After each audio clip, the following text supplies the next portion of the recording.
Yeah. Yeah, thank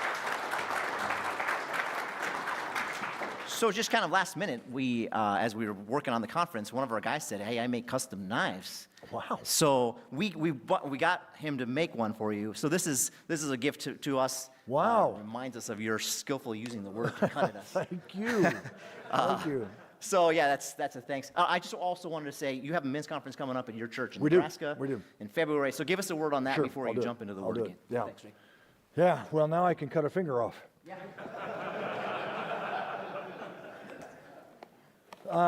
Yeah, we have a conference coming up on the 28th of February. It's a one-day conference. It'll be all day Saturday, and it starts at like 9. It'll get over at 4. We have Pastor Jack Hughes, a good friend of mine. He's coming from Louisville, and he's going to be talking about let goods and kindred go. That's the theme of the conference, and so we're looking forward to that. So you'd love to have you come.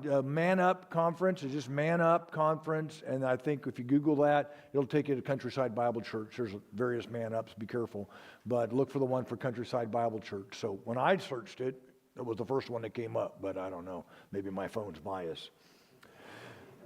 Take your Bibles and join me in Genesis chapter 19. One of the things that we as men always face, and honestly we just cannot talk about it enough, although sometimes it feels like we talk about it a lot.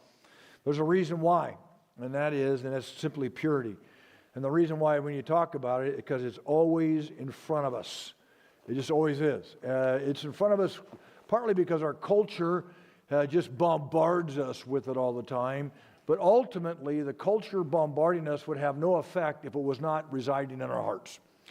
It's in our hearts and minds. And we could go out throughout history and just talk about man after man after man who have failed both whether they were in the ministry or not, over and over again. And as of the last, I'll say 30 years, maybe 25, with, of course, the internet, it has just made it so right in front of us. It's so easily accessible. There's seemingly some anonymity to it. It's a sin that many men believe that it's not really harming anybody. I can do it and get away with it, but having been in situations of dealing with families and so forth, it is a devastating consequences of that sin. And we'd like to say, well, it's kind of from puberty to 40-year-old sin. Really, it's not. It's much more than that. As recently, we have seen men in their 70s in the ministry fall after having 5- and 8-year adulterous relationships with 20-year-old women. It's crazy what's going on. And I would add, I remember back in the 90s, whatever, when the Catholics were going through all of their situation in Boston with all the priests and the pedophilia and going on, and we evangelicals, well, that's what happens when you have celibacy. Well, you know what? A week doesn't go by that we're not hearing of some camp ministry or some youth ministry or whatever taking place. Guys, it is just the absolute effect of depravity, and nobody in this room is immune to it. Not a man in this room is immune to it. Now, we're all trying to do things and hopefully wise. Some men are more susceptible than others. However, it's a man problem. It's a man problem. I want to talk to you, there's so many aspects we can go throughout this. I've chosen to come to you from Genesis 19. And I want to read verses 1 through 17, and you'll get the gist of where I'm going with this. Then the two angels, now these would be the two angels that went, of the three that went and visited Abraham in chapter 18. Then the two angels came to Sodom in the evening as Lot was sitting at the gate of Sodom, and Lot saw them, rose to meet them, and bowed down with his face to the ground. He said, "Now behold, my lords, please turn aside into your servant's house and spend the night, wash your feet, then you may rise early and go on your way."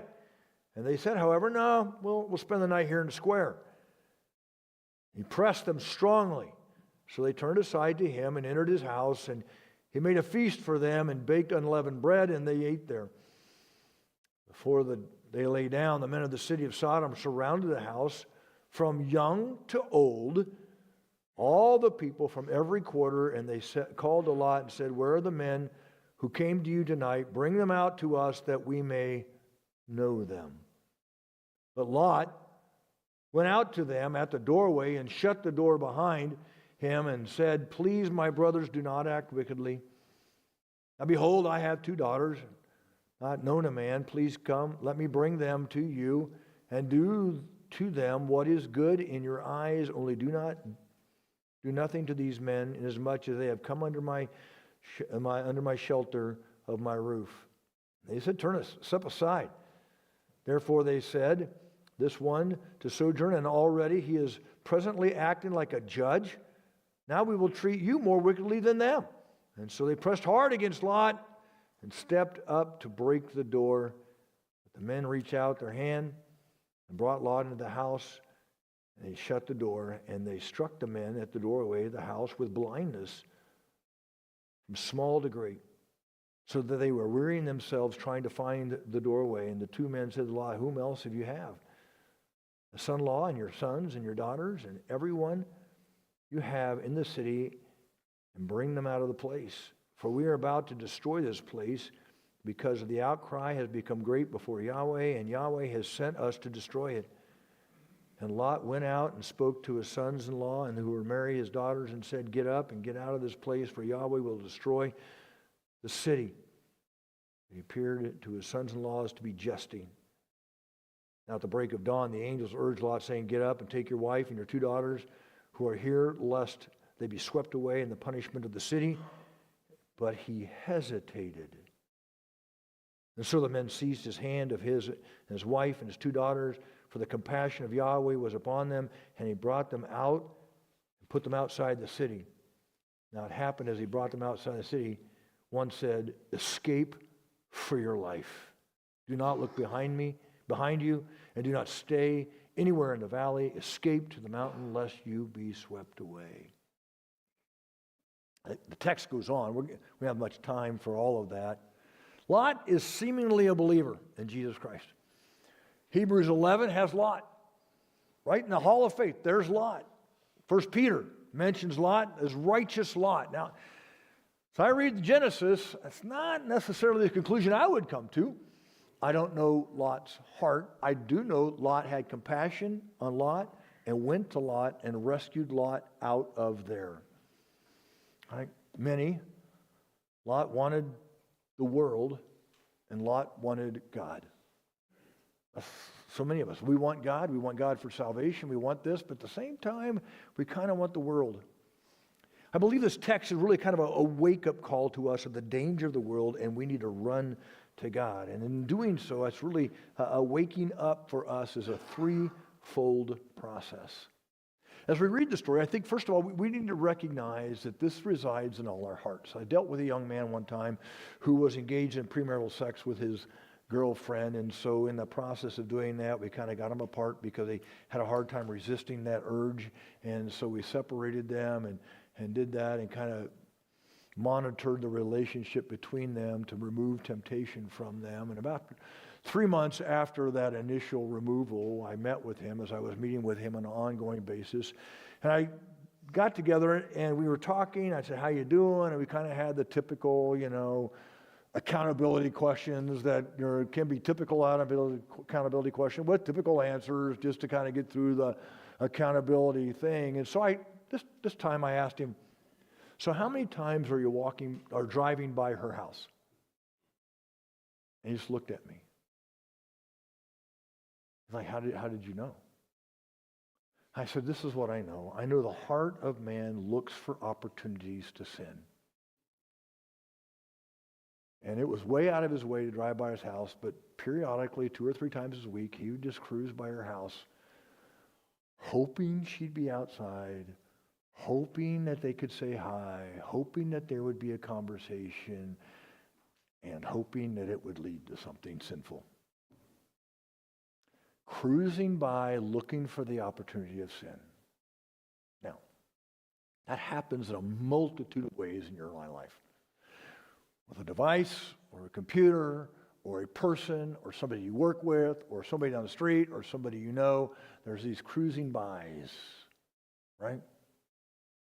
Looking for an opportunity. Lot had a situation in verse 1, right, where they ended up there, and he was sitting in the gate. Lot lived a blessed life. He was living with Abraham. He was the nephew of Abraham, and he followed Abraham from Ur. He had material wealth as a result of his relationship with Abraham. He had prosperity. He, again, was regarded as a believer in 2 Peter chapter 2. And yet Lot also longed for the world. In Genesis chapter 13, it says Lot lifted up his eyes. He saw the valley of Jordan, and as well as the watered everywhere, and he saw that it was good for business, and he saw Sodom and Gomorrah. And it was like the garden of the Lord, the land of Egypt. And so he lifted us up. And it reminds you of 1 John, right? Lust of the eyes, lustful flesh, boastful pride of eye. He lifted up his eyes and he saw it. So he goes, what does he do? He goes for a closer look. Genesis 14, verse 12. And they also took Lot, Abraham's nephew, and the possessions, and departed, for he was living in Sodom. So he moved to the valley because it was watered for his livestock. He ended up living in Sodom, right? It's as if sin is the zapper light and you and I are the bugs, right? And we just can't stop ourselves. We're mesmerized by the light, and we're kind of going and going and going until zap. There's no, it just lures us. It pulls us. It's like a tractor beam out of Star Trek that pulls the ship in, and it locks onto us, and we can't break free no matter what warp factor we try to go. Right? And then in Genesis 19:1, when he looked, he moved to the city, and now he's sitting in the gate. He's fully engaged in all the life and all the politics and all the things of Sodom. Sitting in the gate is a seat of prominence, right? And it's an ominous progression. He cruised by. He left the calling of God out of a business dispute. He became comfortable in a sinful city, and the sinful men became comfortable with him. Lot did not go to Sodom to evangelize. He was not there trying to win them over to Jehovah. He was not being one who set up worship to Jehovah. He got too close and he got caught. Lot is a rather disheartening picture. He participated in the high calling of God to Abraham, and yet at the same time, he's at home with those of the most wicked cities in the history of man. Now, Peter says he was vexed. It says in 2 Peter chapter 2, verse 8, for by what he saw and heard, that righteous man, Lot, that righteous man, while living among them, felt his righteous soul tormented day after day in their lawless deeds. This is the same way it is with men who are caught up in sexual temptation and sexual activity. On the one hand, they go to church and they're there and they enjoy church and they like that. On the other hand, they're vexed. They're tore up. And yet they can't pull themselves away from the temptation that they continually go back to and go back to. It's got a hold of them.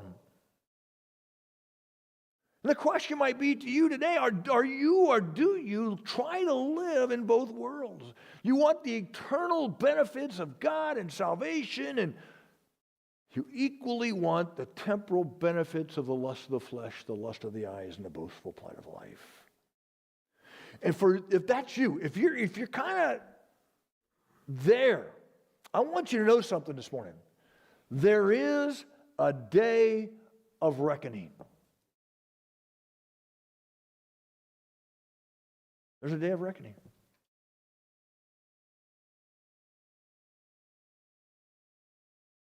And the question is, do you love your sin more than you love your family and the day of reckoning? Do you love your sin more than the glory of God? As we think through, right, this progression, first one begins with recognizing the foolishness of sin. It is foolish to play with it, to look at it, to go there and be comfortable with it. The second thing is we need to realize the depth of that sin. Now, verses 2 through 11 lay that out. And it's, right? Genesis is not necessarily bedtime reading for your children. Okay? Judges either, right? It's just there's some really, really clear stories. Lot knew the sin. He had not directly been affected by it. We don't get the sense that Lot was hitting the brothel, if I could say it that way. But Lot knew it, and he was vexed by it, and he did not leave.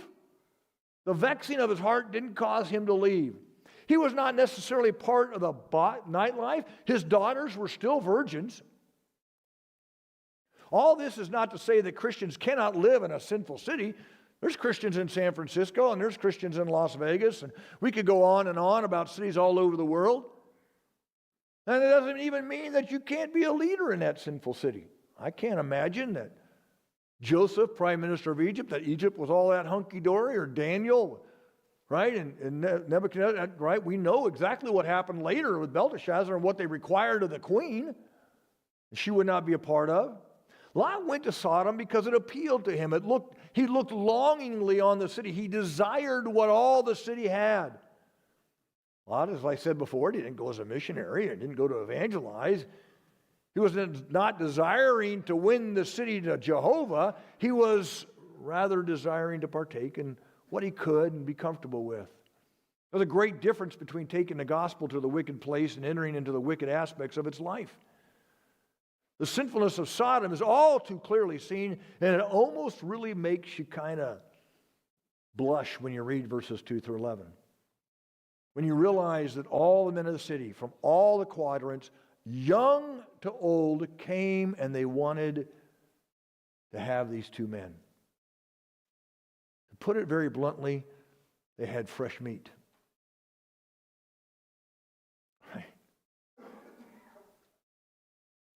Let's follow the storyline. In verse 2, the two men leave Abraham, visit Sodom. Lot recognized the two men, and he recognized the danger of being in the city square.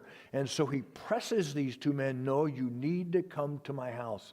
I'm going to try to protect you. I know who you are. You cannot stay in the city, in the square, because I know what's going to happen. Verse 5 says that they were wicked men. I'm in chapter 20. Let me go back to 19. Verse 5 says, they called Lot and said, where are the men who came for you tonight? Bring them out that we are known. Look at the wickedness of the men. They're from all over. Lot had not yet yielded to the city, and they had tolerated Lot. And why had these not, let me say this right. Why had these men not yet taken Lot? How did Lot keep himself removed? What was it? And here's my simple answer. The merciful protection of God on Lot's life. These men were looking all the time. In fact, look what Lot does in verse 6. Lot went out of the doorway and shut the door behind him and says, please, my brothers, do not act wickedly. Lot knew of the way they acted. He understood the outcomes of that. He knew exactly what was going to take place. It was, I don't want to get graphic, but it was horrible and would probably end up in their death. He says, now, behold, I have two daughters who have not known a man. Please let me bring them out to you and do to them what is good in your eyes.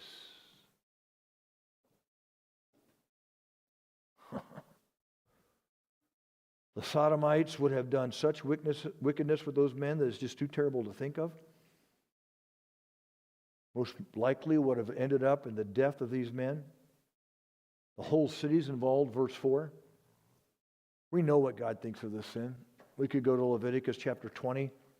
We could talk about all these things. Romans chapter 1, verse 26 to 32 talks about it. It all begins with a rejection of God.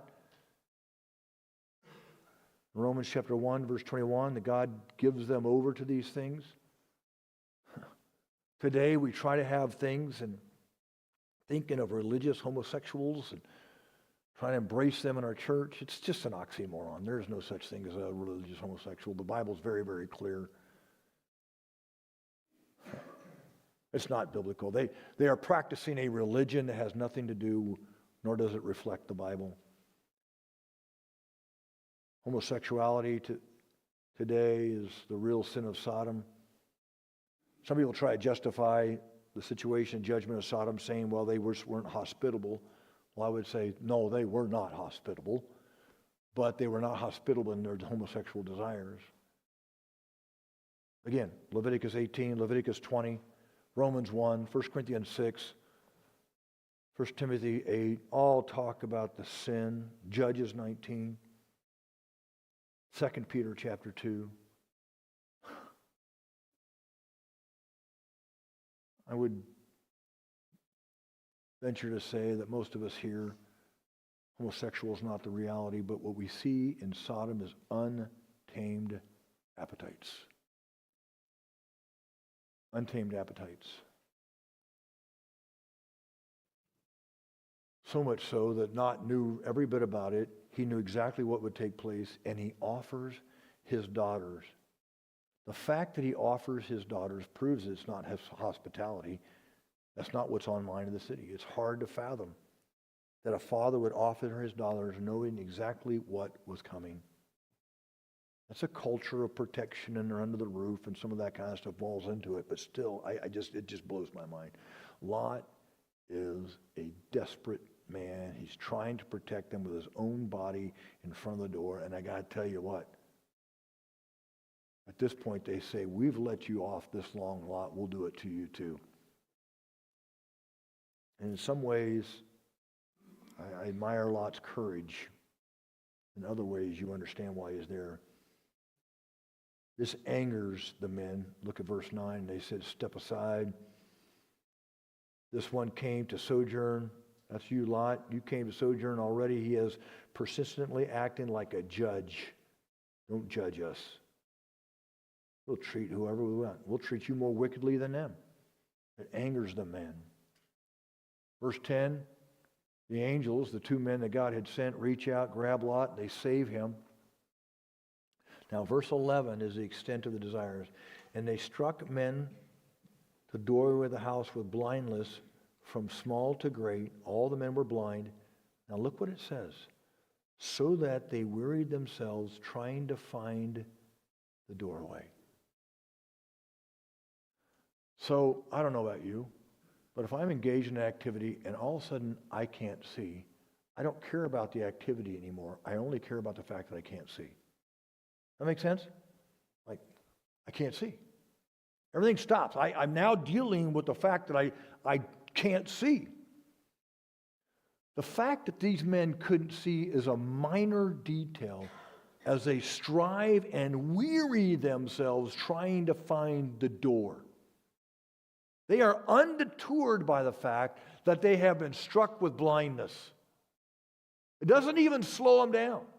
They keep going, and they keep going. I have had men in my office who are dealing with the sin of pornography and the sin of purity, and I have said to them, let's deal with your devices, let's deal with your computer, let's put things on them, let's get you a flip phone, and I'm telling you right now, these guys, and they will say to me, I can get around anything you put on my phone. I can overcome that. And I take them to this passage. I said, you are no different than the men of Lot. That whatever break, whatever wall, whatever we do to try to help you with your sin, you're saying, I don't care, I'm getting over it.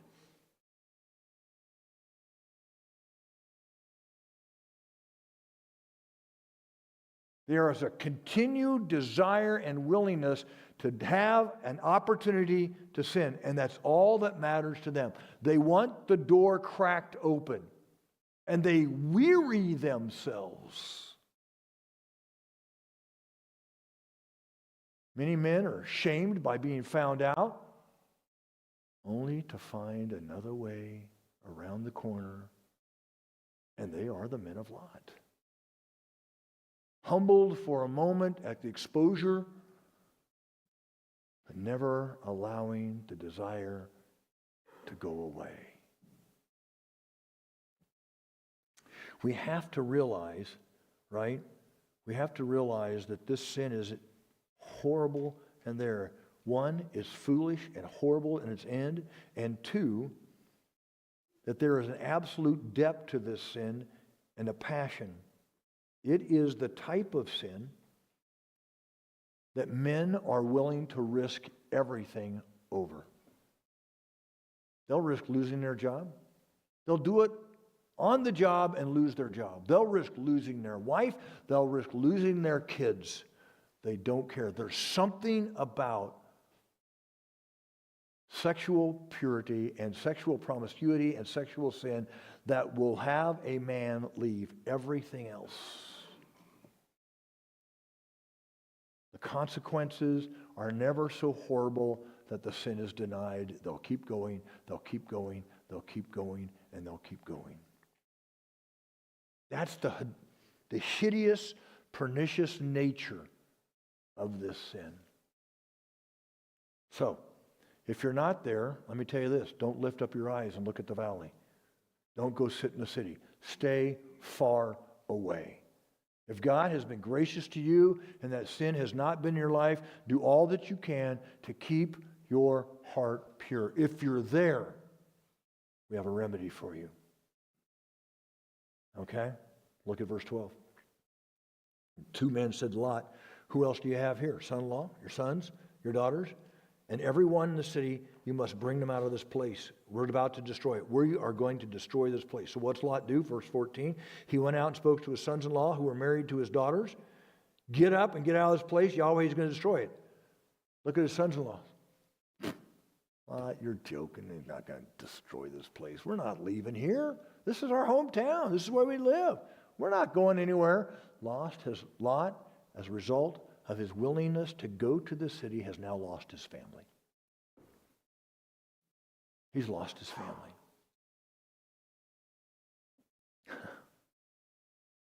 Get out of Dodge.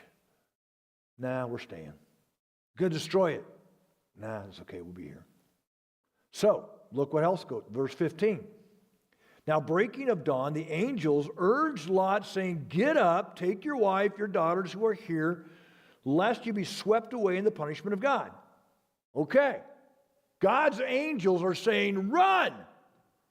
Look at verse 16. He hesitated.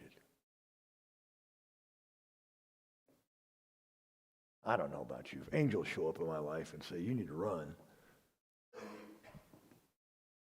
probably going to run. That's just me. I mean, the draw to the sinful city and the sinful things Lot wanted to maintain, and it had a hold of him, guys. He hesitated. So what do the angels do? They seized his hand, and the hand of his wife, and the hands. They grabbed him by the hand. Why? The compassion of Yahweh was upon him. God has compassionately brought people to you today. If you're here today and you're caught in sexual sin, today is one of those days. You're sitting here, you're listening to this message, and you're being called and you're being pleaded with to stop this sin and to get out of it right now. Why? Why? Because God is being compassionate and He's giving you a warning. Right now, here today. There will be some embarrassment to go and ask for help. There will be some humility to say, "I've had a problem." All that will be true. And there will be a hesitation in your heart.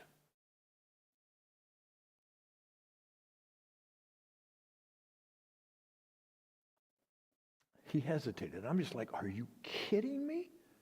After last night's ordeal, you had to offer your daughters. I think I might have left while they were still blind. We're out of here.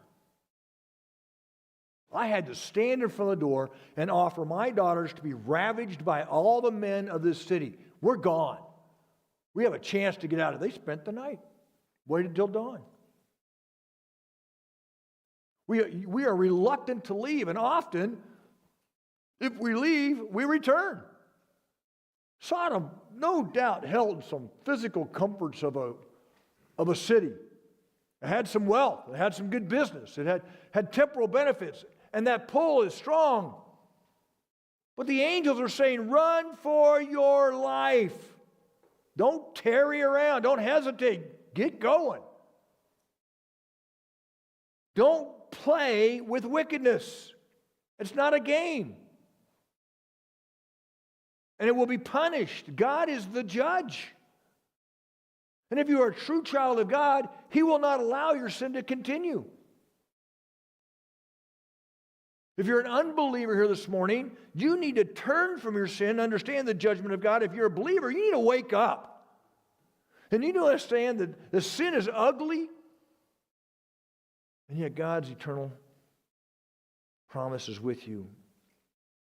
Realize that you cannot win Sodom, and understand that Sodom will always win you. You cannot win Sodom, and Sodom will always win you.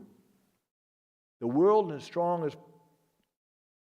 I grew up as a preacher's kid, and my time to time, new people would come to the church, and they'd have kids, and, we had to do mom and dad would talk to parents, and they'd come over our house, and we had to mess around with the kids and, kind of entertain them. That was kind of our job. And in high school, a family came, and there was a high school boy my age, and mom and dad was like, hey, get close to that kid, get to know him. So I did. And after about 3 months, mom said, you can't be close to that kid anymore. I said, why? Because we had the intention of you moving that kid, but that kid is moving you. You need to understand that sin will come and move you. You need to cut it off. You need to run away. What chance is there for you? Perhaps you are close enough to a believer who will be strong enough to get up and escape and run away. Lot has lost his daughters and his son-in-law. He's got a couple daughters left, right? Lot was a wreck. He was vexed, he was tormented, and yet he wanted to stay in a vexed and tormented situation because he loved the sinful atmosphere.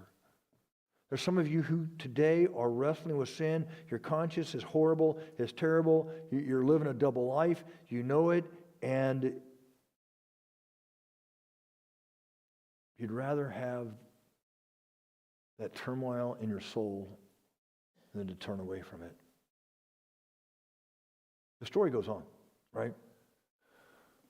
Our time is short, but the story goes on, and it talks about the fact that, okay, now they're supposed to leave. They get up, they escape for your life. Verse 17, run for your life. Do not look behind you. Do not stay anywhere in the valley. Escape to the valley and the mountains, lest you be swept away. Go, run. Get out of here. Get out of the valley. Look what Lot says. Oh, no, my lords. Verse 19, now behold, your servant has found favor in your sight. You have magnified your loving kindness, which you have shown to me by preserving my life, but I can't escape to the mountains, lest calamity overtake me and I die. He said, okay, we're in the valley, run up that mountain. And Lot says, I don't want to run up. I'm old. I don't want to run up the mountain. And if I go up the mountain, there might be a lion or a bear. And I don't want to run up there. Let me go down to that part of the valley, that city over there. Let me run downhill. Don't make me run uphill.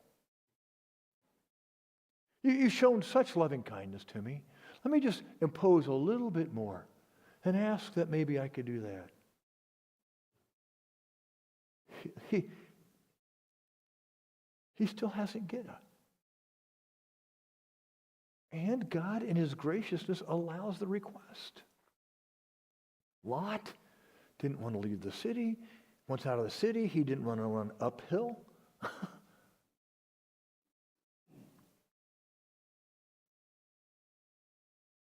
This is the insidiousness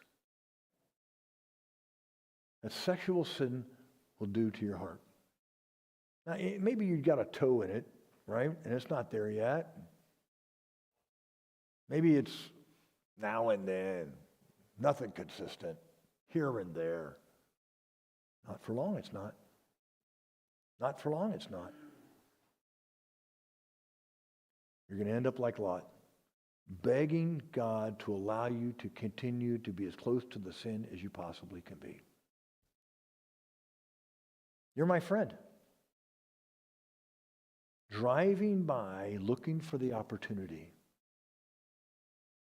Waiting and hoping. I'm pure, but I'm just going to, nobody knows it, I'm just going to cruise by and see what happens. See what's available. And that's the insidious nature of what, on the one hand, we all have in our hands and in our homes.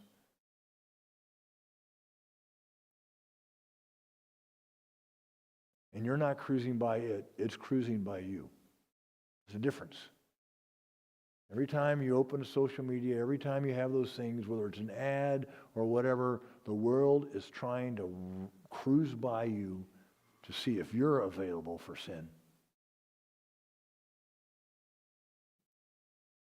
And this story, to me, just screams what happens in a man's heart. God is giving you every opportunity to be a holy man, and our heart is looking for every opportunity to enjoy the lust of the eyes and the lust of the flesh and the boastful pride of life. You know, James talks about the fact that, don't say you're tempted by God, but each man is tempted when he's carried away by his own lusts. And he uses really kind of a fishing analogy there with a lure, right? And a little shiny thing over there, the fish is attracted by it. What's that? It goes for a little closer look, is teased by it, and grabs it. Guys, do not be attracted by the shiny things. Do not be lured away and tempted by your own lusts. Jesus puts it so clearly. And we often dismiss it. Well, he just hyperbole. If your right eye offend you, pluck it out. Your right hand, cut it off. I remember years ago in our church, we had a guy come and he talked about that passage. And it's a guy in our church who had a business, and he had to have computers in there, and he would work late working on his business stuff. And when everybody was gone and he was in the business alone, it was more than he could bear, and he would find himself using the computers. It was his business, right? And he used the computers. And so he went in the next day after that, and he went to the cable, bringing in all the internet, and he cut it. Radically cut off all the internet to his entire business. And they began to operate as a business under the handicap of not having the internet for a time, until he could get a hold of this and put on various things to help him with the situation. He had to explain to some of his employees why he did that.